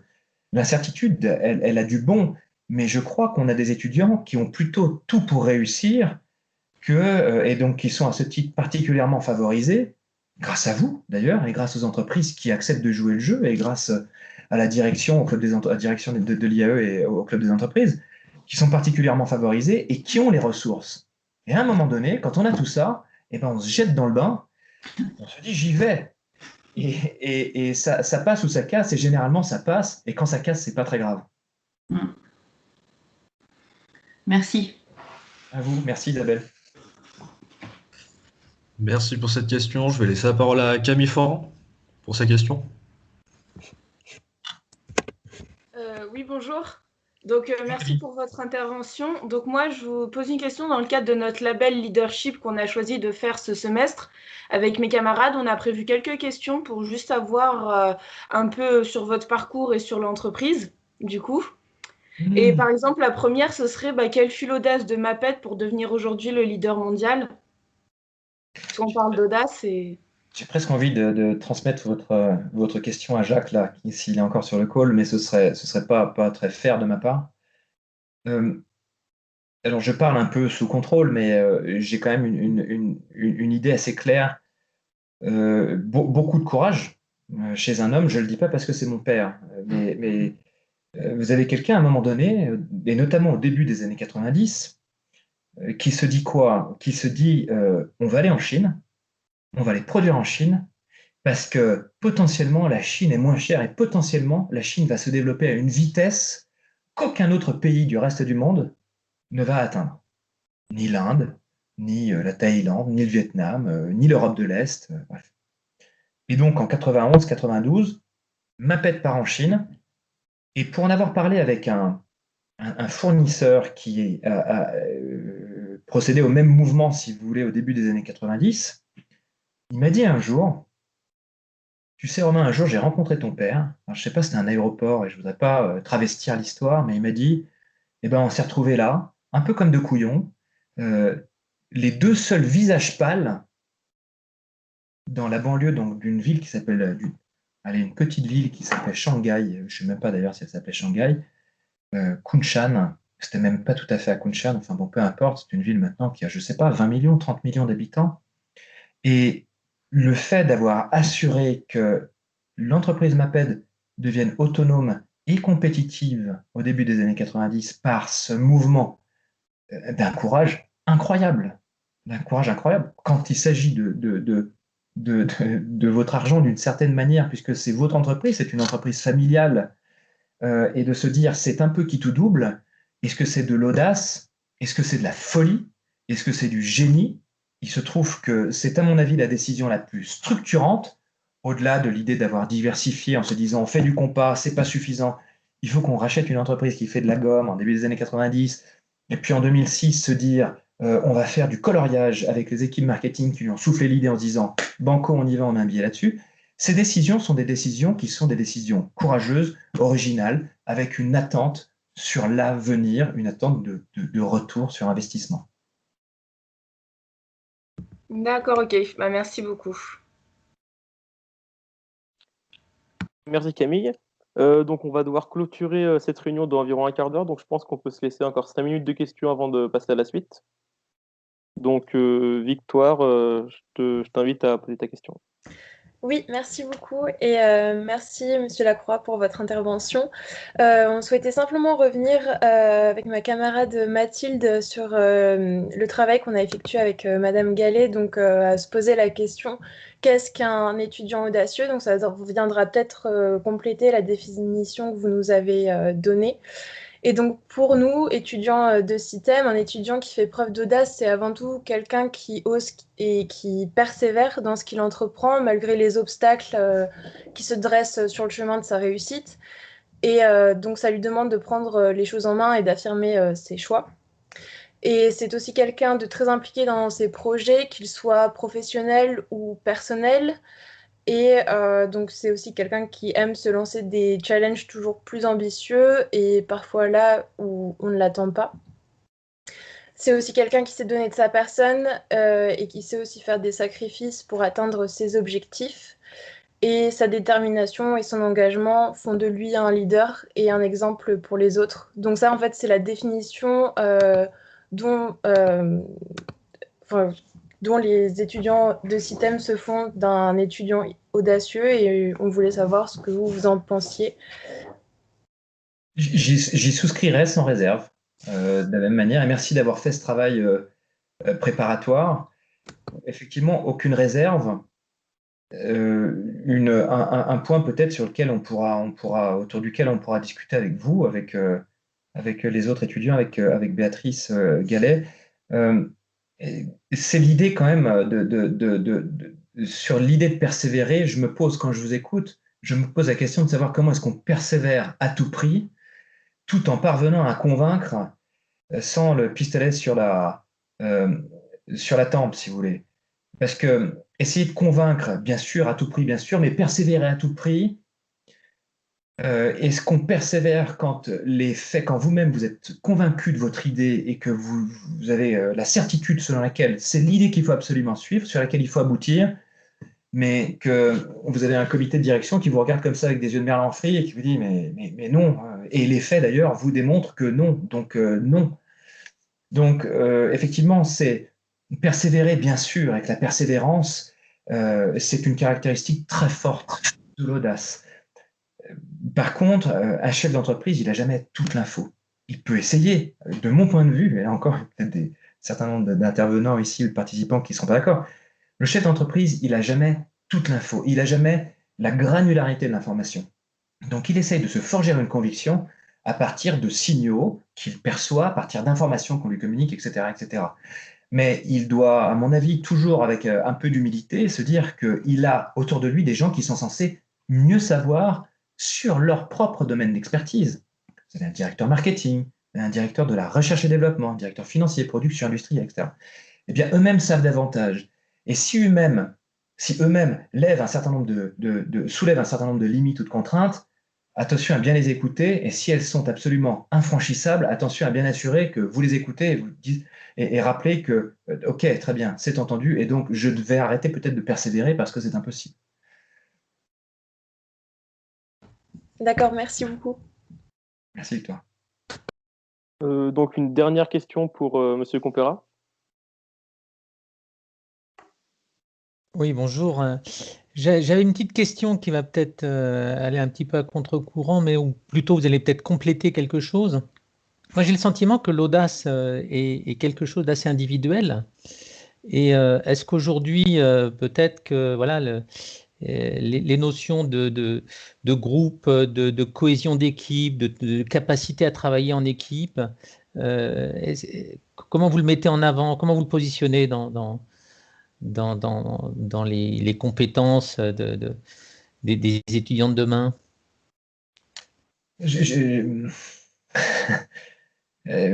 C'est une question. Je suis d'accord sur l'idée selon laquelle l'audace vient souvent d'une impulsion individuelle ou est souvent individuelle. Il n'empêche, et je le vois au niveau de l'entreprise que j'ai l'honneur de représenter aujourd'hui, qu'il faut quand même, sur des projets collectifs, une certaine forme d'audace collective.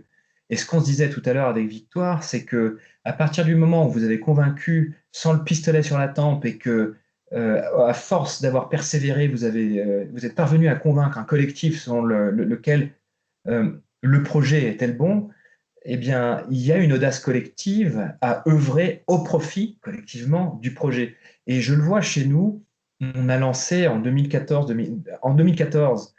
en termes de R&D, production, réflexion, et en 2018, à titre commercial, on a lancé un projet de diversification qui me semble, alors des gourdes, des lunchbox, etc., qui n'étaient pas du tout le corps métier de l'entreprise Maped, mais qui me semble avoir été un projet mené à bien, et qui trouve d'ailleurs plutôt bien son marché aujourd'hui, commercialement, mené à bien parce que collectivement, nous avons su faire preuve d'audace.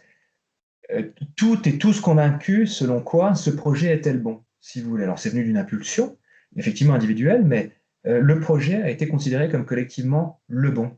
Du point de vue des étudiants, les travaux qu'on va essayer de mener ensemble, mais on ne va même pas essayer, on va réussir et on va très bien le faire, ce qu'on va se faire ensemble sous l'égide de ce parrainage là, avec nos intervenants externes, on va essayer de le faire de manière collective et de la manière la plus audacieuse possible, de manière à essayer de mettre en place une dynamique de groupe, une dynamique d'atelier, de manière à vous sortir un petit peu de vos dynamiques individuelles, effectivement, réussir vos partiels, vos examens, etc.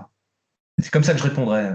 D'accord, oui, bah ça complète le message que j'essaye de passer de la capacité des étudiants aussi à monter des projets ensemble pour créer du lien et faire que il n'y ait pas que ce fonctionnement des fois en silo dans nos matières, mais qu'ils puissent vivre une expérience intéressante. Oui, merci en tout cas, Romain. Merci à vous. Merci. Alors du coup, merci. Alors désolé Bhakti, on n'aura peut-être pas le temps de faire toutes les questions pour le coup. Juste pour enchaîner. Alors, en tout cas, merci beaucoup pour toutes vos questions et pour les réponses, évidemment. Et donc, pour conclure, je vais laisser la parole à Madame Sabrina Pérugien, qui est enseignante-chercheur à l'IREJ et qui travaille sur le management en particulier, sur la diversité l'inclusion et la non-discrimination au travail. Bien. Je vous remercie, merci pour la qualité de ces échanges. Sincèrement, ils permettent de recueillir de la nourriture pour l'esprit, car là, il y a matière à réfléchir. Je ne pensais pas prendre autant de notes, je m'y attendais, mais voilà, ça dépasse mes attentes. Tout ce que nous avons évoqué, effectivement, enthousiasmant, inspirant, et donc je suis ravie du moment passé en votre compagnie. Et donc, avant de terminer, il me revient d'ajouter quelques mots de conclusion en ma qualité d'enseignante-chercheur, membre de l'IREJ, puisque c'est le rôle qui m'est assigné ce matin et que j'ai accepté d'endosser bien volontiers. Alors, nous avons dessiné ensemble les contours de ce qu'était l'audace, avec une définition proposée par Romain Lacroix, une définition qui se configure autour de 3 composantes, le courage, l'originalité et le pari sur l'avenir. Et donc, que retenir de cette conférence et comment conclure cette rencontre? Donc, dans un premier temps, nous l'avons compris, l'audace, ce n'est pas une humeur, ce n'est pas une intention. La femme audacieuse n'est pas une spectatrice. L'homme audacieux ne se borne pas, ne se cantonne pas à l'observation. Les deux agissent. Manon, la jeune femme en recherche de stage qui a réalisé une BD dont Romain Lacroix a parlé, a agi. Et donc, l'audace ne se fantasme pas au fin fond de son lit, mais se traduit d'abord et surtout par un comportement. C'est d'abord ce que je retiens de notre échange de ce matin. Ensuite, retenons aussi que l'audace, finalement, n'est pas désintéressée puisqu'elle se manifeste au nom d'un pari et qu'on attend un retour sur investissement. Et donc, à l'inverse du courage, l'audace n'est pas tout à fait une vertu. Donc, si l'audace n'est pas désintéressée, mais traduit plutôt un besoin d'aller au-devant d'un défi, au-devant d'un péril, et elle le fait, enfin, on en fait montre au nom d'une vision, d'un idéal, d'une ambition, et je crois que ce matin, ça a été aussi très largement souligné.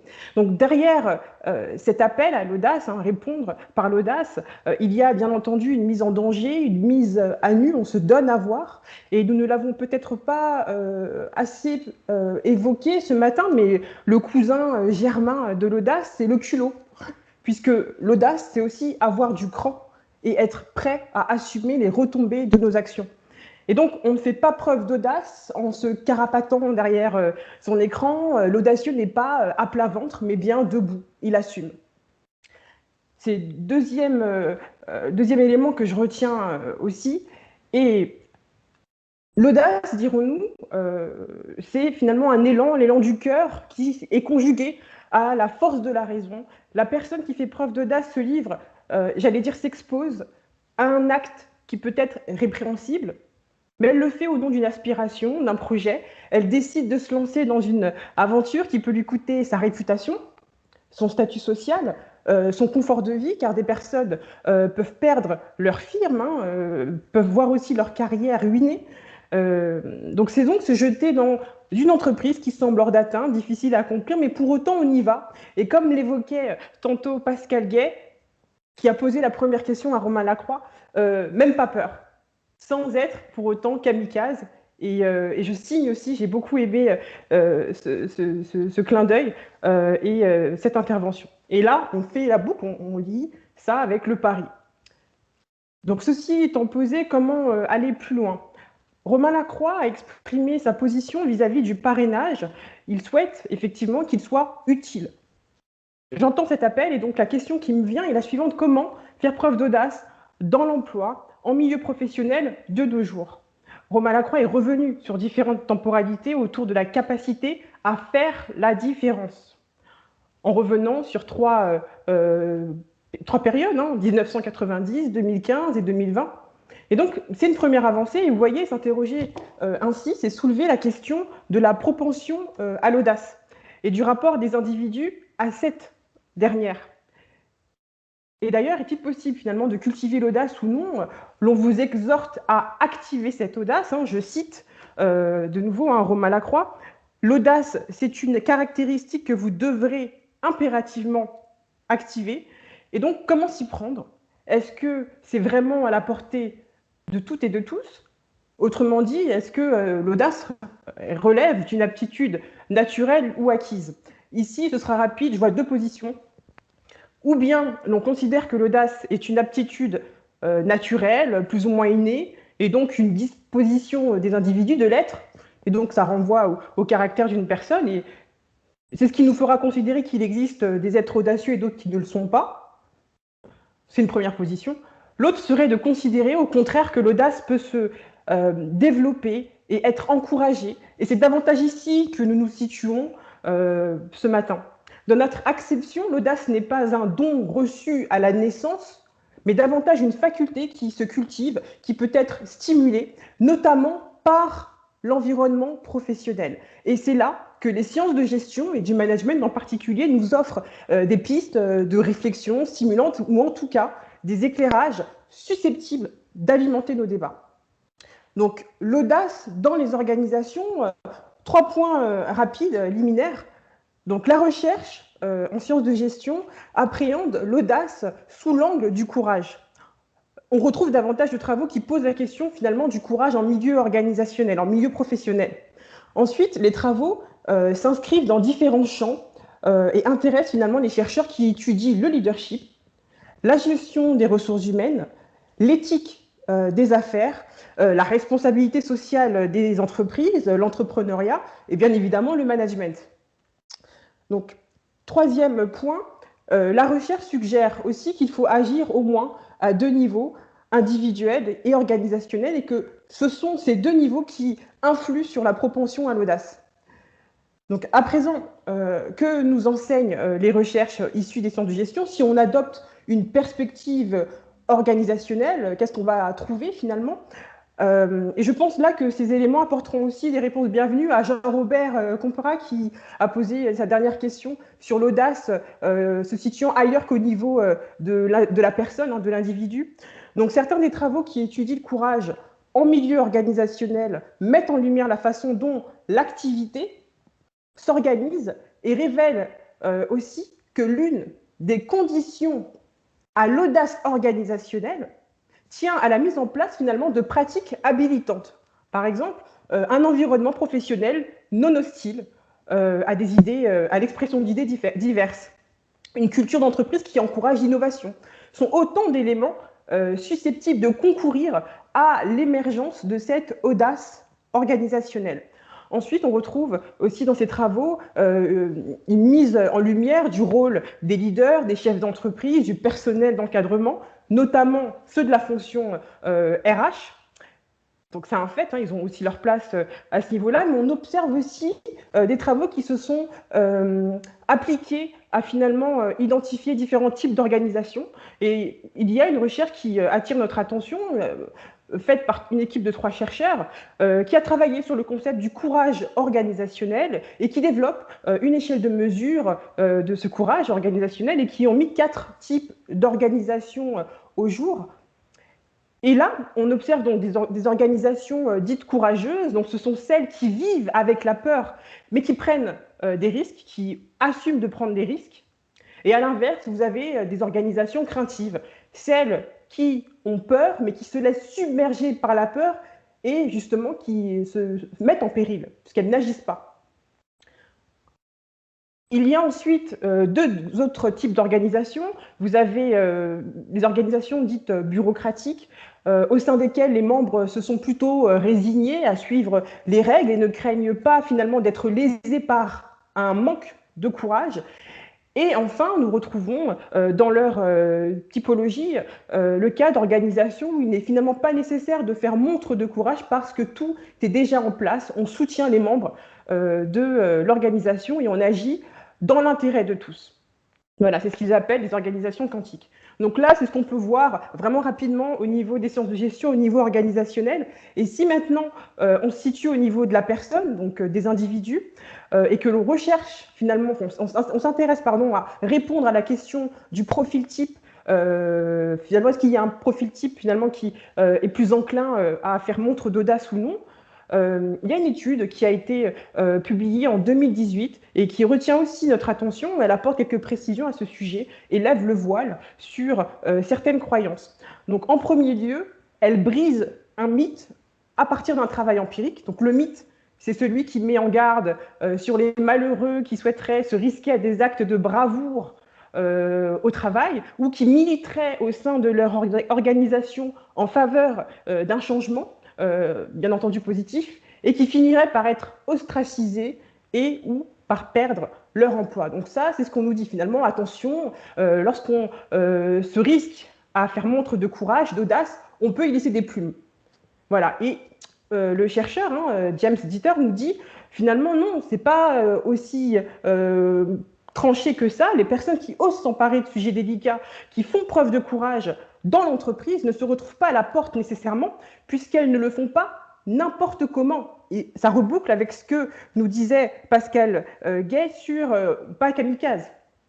Celles qui agissent le font fortes de leur réputation et de leurs accomplissements passés. Autrement dit, ils ont de bons résultats, leur historique parle pour eux, et c'est grâce à ce bagage fort de cette assise que ces personnes vont plutôt se montrer audacieuses, vont être plus enclines à faire preuve de courage. D'accord ? Donc les personnes qui subissent le moins les conséquences de leur acte, finalement, seraient celles qui sont bonnes dans leur emploi, qui ne se sentent pas menacées dans leur quotidien parce qu'elles sont excellentes, elles excellent dans ce qu'elles font, elles sont appréciées, et même après l'acte de courage, l'acte de bravoure, qui pourrait être pour d'autres risqué, elles continuent à être appréciées. Et donc ces personnes choisissent aussi leur combat, et avant d'agir, et c'est ce que je voulais aussi partager ce matin, elles se posent au moins 2 questions. Est-ce que c'est important pour moi, vis-à-vis de mes valeurs, pour l'organisation, pour le collectif? Et est-ce que c'est le bon moment?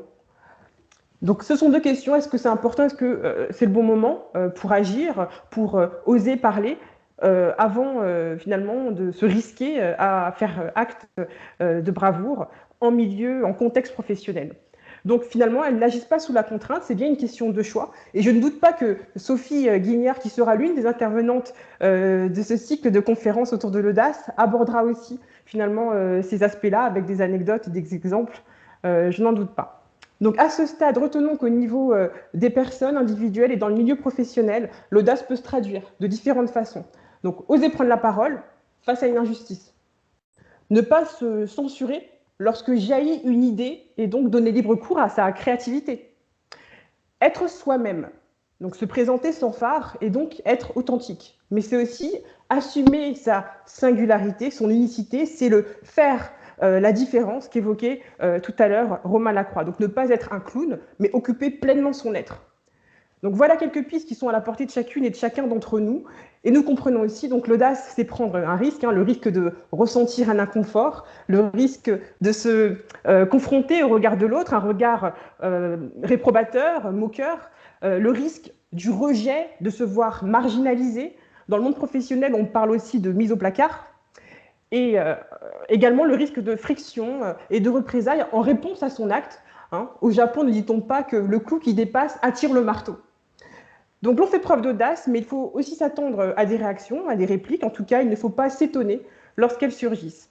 Et je resterai sur ces mots. J'avais encore plein de choses à évoquer, mais j'ai déjà dépassé l'heure qui m'était, enfin le timing qui m'était consacré. Et je vous remercie encore pour tout ce qui a été évoqué ce matin.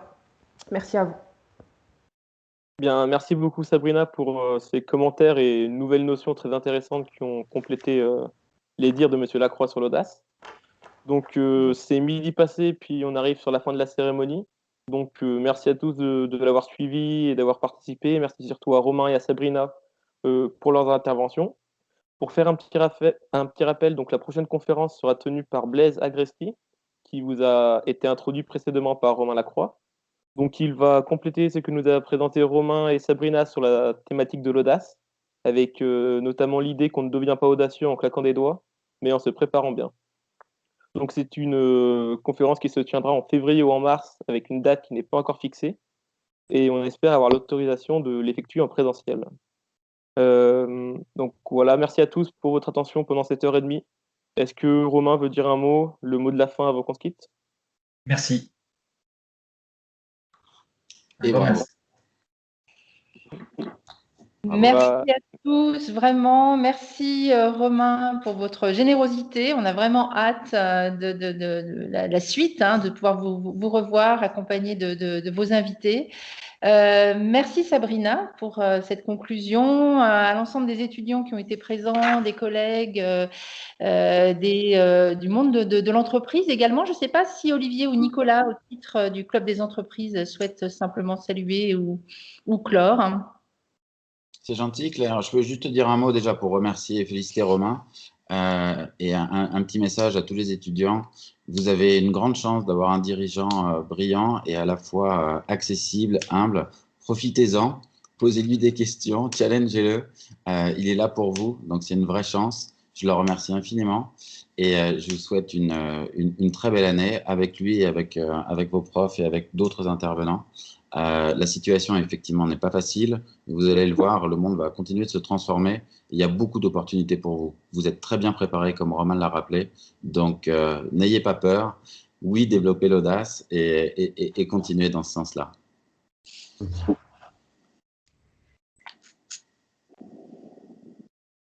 Merci Olivier. À bientôt, donc, à bientôt. Dans nos salles de cours, on espère très vite pour les étudiants. On va vous envoyer des informations très rapidement. Et puis, à bientôt, Romain, pour la suite des aventures et de ce parrainage des étudiants de master. Merci encore. Bientôt, Merci à tous. Bonne journée. Au revoir.